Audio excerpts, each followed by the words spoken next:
Certainly there's a lot for the Chancellor to balance here. The economic ties, but also the geopolitics and a lot of pressure from the U.S. Absolutely. This is a man who seems to be carrying the weight of the world on his shoulders. He's between an increasingly strident Beijing, the US that has really amped up his sort of hostile and antagonistic measures, and of course he is trying to balance his own national interests. You can see just the figures that he's being flanked by, some of the most senior men in Germany's most senior companies and biggest companies, and it really reflects the pivotal role for the access and the need to preserve access to Chinese markets for Germany.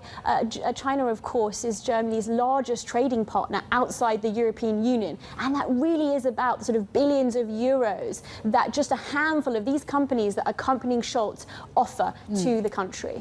And also, Rebecca, you know, on top of that, you have this intermeshing of so many companies. So much investment has also gone into China. You've got to balance that with NATO. You've got to balance that with China's relationship with Russia as well. So he's got to be a juggler here. And it's amazing he's actually visiting. I think it's the first G7 minister to visit Beijing since the COVID pandemic started. Yeah. Absolutely, and so much has changed over those past 2 years. I mean, I think it's precisely because he's the first sort of major European leader to come to China since the pandemic started that there is so much pressure, because of course in that time Europe itself has altered its stance on China. There is this growing pressure, not just from DC, not just from within Scholz's own coalition, but across Europe more broadly, to sort of see China and take China as a rival and as a competitor. But on the other hand, Europe and Germany has sort of strived to take a bit more of a nuanced approach to China. They're trying to find a middle path that doesn't just simply align itself with Washington's agenda. Yeah, we do not want decoupling from China. Where's the common ground? What industries are we looking at here? What sort of companies, what sort of tie-ups are still possible here?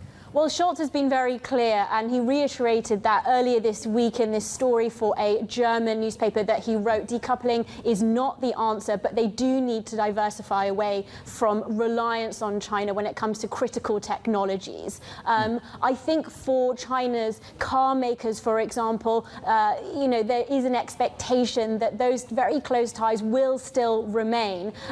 But then there is, I think, some uncertainty over precisely what Scholz means when he talks about diversifying, because of course we did have that very controversial deal where a Chinese state firm was allowed to buy this minority stake in one of Hamburg's ports. And that was, you know, did invite controversy from even within his own cabinet. Yeah, the Costco shipping story. It's interesting because a lot of people are talking about, you know, him coming into Beijing in the first place is, it's almost like he's ignoring these lessons learned from the Ukraine war and how Germans' reliance on Russia has become more of a liability. I asked this question to the German chamber earlier, but how difficult is it for Germany to untangle these ties with China when they're talking about less reliance? Is it much more complex than what, you know, the German and Russia relationship is?